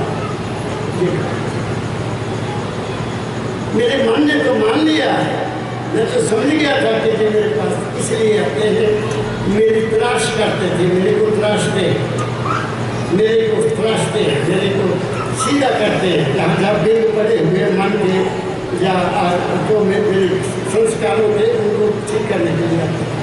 बात आई चली गई। मैं इस कमरे में सोया, तो महाराज जी साथ वाले कमरे में आराम कर रहे थे।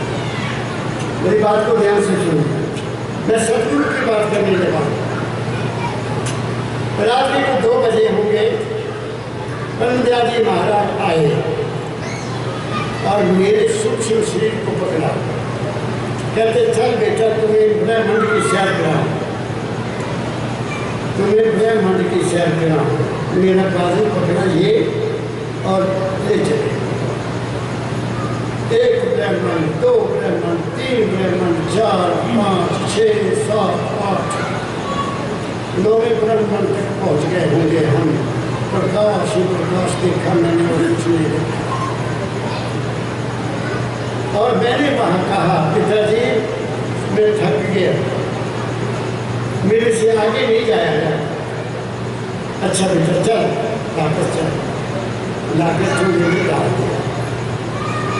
अब जैसे होश आई शरीर की तो उठकर बैठ गया। मैंने क्यों कहा कि मैं आगे नहीं जा सकता, मेरे दादा तो मुझे बहुत कुछ दिखाना चाहते थे, फिर नींद नहीं आई।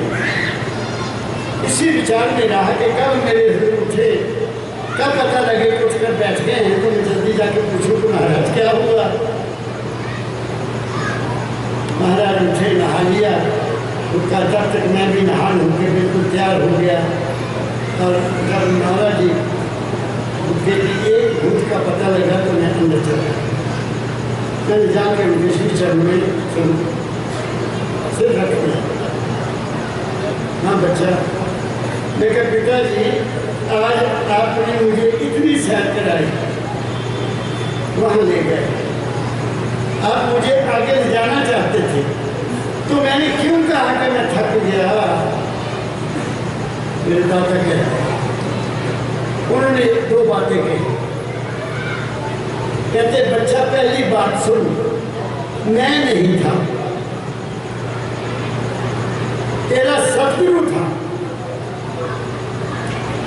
क्या कहा मैं नहीं था, तेरा सदगुरु था जो तुम्हें ले गया। तूने थकावट क्यों महसूस की? क्योंकि तेरी अभी जिम्मेदारियां बहुत हैं, तेरे बच्चे छोटे छोटे हैं, सरकारी नौकरी है, तेरा परिवार है, माता पिता उनकी सेवा करनी है, इसलिए तेरी ड्यूटी को नीचे खींच के लाए, ड्यूटियाँ पूरी करो। फिर बताया वो सदगुरु तेरे अंदर है। वो क्या है? वो प्रकाश है और वो शब्द है। कबीर कहता है सदगुरु छोड़ और को ध्यान दे। क्या मतलब इसका? ऐ इंसान को अपने अंदर उसको देख, उस शब्द को सुन, उस प्रकाश को देख, वहां जाने की कोशिश कर। वो ही तेरा मालिक है और कोई मालिक नहीं। बात समझ गए? गुरु अपने शिष्य को पूर्ण सब कुछ बताकर अपने आप को पीछे हटा लेता है। गुरु वो नहीं है जो तुम्हें कैद किया हुआ है, अपने आप को आ जाओ आ जाओ आ जाओ आ जाओ, वो नहीं, वो आज़ाद कर देता है। इसलिए मैं कहता हूँ मुझे सदगुरु मिल गया बंदी छोड़, मुझे बंदी छोड़ बाबा फकीर मिले हैं जिन्होंने असलियत बता दिया। इसलिए मैं किसका ध्यान करता हूँ, मैं किसकी पूजा करूँ, मैं किसके लिए जो क्या करूँ, मैं क्या करूँ, ज्योति क्या जलाऊँ, कहाँ जलाऊँ? अंदर है, वो अंदर है। क्या कहा मैंने? तुम्हारे अंदर है, उसको मत भूलो, उसको मत छोड़ो, उसके पास जाने की कोशिश करो, वो तुम्हारे अपने अंदर है। तुम उल्ट चलो आसमान नीचे क्यों रहना, जहाँ से उनको जाने की कोशिश। जोर नहीं लगाना, जोर नहीं लगाना, प्यार से चलना है। दास स्वामी जी महाराज कहा है, ये करनी में आप कराऊं पहुंचाऊं धुर दरबारा, तुम अचिंत रहकर धरो प्यारा। तुम चिंता छोड़कर प्यार करो अंदर, किसके साथ? उस गुरु के साथ जो तुम्हारे पास है। जो कहते हैं गुरु चला गया मर गया, उनको पता नहीं गुरु की हैसियत की है। गुरु मेरे संग सदा है नाले। जब भी कोई बात होती है एकदम उनके वचन याद आ जाते हैं। इस गुरु ने कहा, जब तुम्हें चिंता सतावे गुरु का तुमको ध्यान हो, जब तुम्हें चिंता सतावे गुरु का तुमको ध्यान हो। आस कर गुरु की दया की, किसकी आस? आस कर गुरु की दया की, हो ना तू उदास कभी, जब हुआ उदास समझ ले तू ना गुरु का दास कभी। क्या कहा ना आगे? साधुर सेवा कर मन मेरे। अब कहते हैं कि मन मेरे तू साध की सेवा कर। साध वो जो साधन करता है, जैसे कपड़े डाल लिए ना, रंग बना लिया, जाहोर कर लिया, वो साधु नहीं है। साधु माता पिता भी हो सकते हैं, साधु भाई भी हो सकता है, साधु बहन भी हो सकती है, उनकी सेवा कर लो। मेरे दादा तो कहा करते थे, अरे जो कुदरत ने तुम्हारे साथ लगाया है उनकी सेवा करो, बाहर लंगर लगाने की जरूरत नहीं है। क्या कहा मैंने? घर को पहले चैरिटी बिगिन एट होम, अपने घर से शुरू करो चैरिटी, अपने घर से शुरू करो लंगर, अपने घर से शुरू करो मदद करनी। गरीब रिश्तेदार है उसकी मदद करो, बहन गरीब है उसकी मदद करो, रिश्तेदार गरीब है उसकी मदद करो। बाकी तुम जो देते हो ऐसे तथ्या वो जो मंदिर में देखो आप देते हैं तो मुझे आपकी सेवा हो रही है, आपकी सेवा हो रही है। लंगर लगता है, ये बिजली का खर्च है, ये तो आपका ही खर्च हम कर रहे हैं। हमारे पास कोई अपने तो बैंक है नहीं कि वहाँ से निकाल लो, या तुम्हारी सेवा होती है वहाँ देना तुम्हारा धर्म है। इंजन ठहरो, 4 दिन ठहरो, चले रहते हैं, सजे आते हैं, हॉस्पिटल है यहाँ उनकी दवाई दी जाती है, फिर लाइब्रेरी है, किताबें शब्दें फ्री दी जाती हैं। बात समझ गया ना? कभी भी आओ, जहाँ हर लंगर है, हमारे नांगरी रखे हुए हैं, इनकी सेवा करते हैं। आप यदि समझ गए ना, हम सेवादार हैं आपके। क्या कहा? क्यों? पद्मदयाल जी महाराज ने फरमाया कि जो भेद मुझे दादा दयाल से नहीं मिला वो सत्संगियों तुम्हारे से मिला, इसलिए तुम मेरे सदगुरु हो। क्योंकि मैं तुम्हें अपने सदगुरु का सदगुरु समझता हूँ, तो इसलिए मैं तुम्हारा सेवक हूँ, मैं तुम्हारी सेवा करता हूँ। आप सेवा मेरे से ले लो, और जो मैं सेवा करता हूँ उसको समझने की कोशिश करो और उस पर चलो, फिर पढ़ोगे हिदायत। साधुन सेवा कर मन मेरे, कोटिन व्याधि है। सब कई तरह की बीमारियां, कई तरह के रोग, कई तरह की चिंता फिक्र दूर हो जाएंगे जब हम अब साधु की सेवा करेंगे, उसका आशीर्वाद करेंगे। मैं कहता हूँ माता को खाना खिला के देखो जरा, अपनी माता को प्रेम से खाना खिलाओ, तो कहेंगे पुत्र राजी रहे, दूध नहा पुत्र खिला, ये कहते हैं माता पिता। क्या कहा मैंने? वो कभी नहीं आपको खाना खाने के बाद करेंगे, मालिक का शुक्र करेंगे, आपको आशीर्वाद देंगे। मूर्ति आपको आशीर्वाद नहीं देगी, गुरु देगा, माँ देगी, और माँ के आशीर्वाद को कोई रोक नहीं सकता। मैं कह देता हूँ इस स्टेज से, मैं अगर यहाँ पहुँचा तो मेरी माता का आशीर्वाद है, ये मेरी माँ का आशीर्वाद है, जिसने गुरु का मुझे भेद दिया कि बेटा गुरु के पास जाओ, उसके बजाय कुछ भी नहीं। ये उनकी कृपा और उनका आशीर्वाद मुझे मिला और मैं यहाँ आ गया। क्या कहा? कहते कबीर सुनो भाई साधो, कहते कबीर सुनो भाई साधो, सहज में जीव उतरे। अब कह दिया, अगर ऐसा करोगे, ऐसा विश्वास करोगे तो सहज में ही तुम कर जाओगे, सहज में अपने आप धीरे से, तुम्हें पता भी नहीं लगेगा आप कहाँ के कहाँ पहुँच जाओगे। तो मैंने बहुत कुछ कह दिया आपको, पकड़ लो। महापुरुषों ने बहुत कुछ कहा आपको, कल भी आपको सुनने का मौका मिलेगा, कल का भी सुनो, आप बड़े धैर्य से सुनो और उस पर चलने की कोशिश करो। मेरी सद्भावना तुम्हारे साथ है, जहाँ भी तुम हो मैं वहाँ भी आपके साथ हूँ। जहाँ भी तुम मेरे दादा को याद करोगे, उनका वचन आप तक पहुँचेगा। क्या कहा? मैं तुम सबको कह देता हूँ भाई, जब कोई बात हो तो मेरे से कर लिया करो। मैं कई दफ़ा खाना खाता हूँ, टेलीफोन आ जाता है, मैं तो खाने बंद करके उसको सुनता हूँ। मेरा बेटा कह देगा जब होंगे मेरी ही रोटी तो खा लिया करो, लेकिन रोटी तो मेरी कोरी है, ये पता नहीं कितों बेचारा बोल रहा है, मेरी जरा उन्हें गल कर लेना, उसका मन हल्का हो जाएगा, मेरी रोटी पच जानी है। क्या कहना, उसका मन हल्का हो गया, मेरी रोटी अपनी पच जानी है, तो जिन्हें कहा ठहर भाई मैं रोटी खा रहा मुझे चैन भी नहीं लेने देगा। लानत है ऐसे जीवन के, ऐसे जीवन से लानत है जहाँ दरवाज़ा बंद कर दिया जाता है, आप अपने गुरु को नहीं मिल सकते। यहाँ लिख कर लगाया है मेरे सदगुरु, फैज़ का दर खुला है, बंद में हरगिज़ नहीं। मुझे कभी भी आप मिल लीजिए, मैं हमेशा आपकी सेवा में तत्पर रहता हूँ।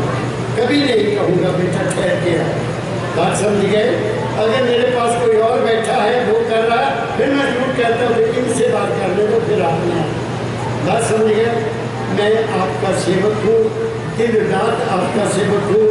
मेरी बात से अगर आप सुखी हो जाओ तो मैं उस मालिक का पास धन्यवाद करूँगा।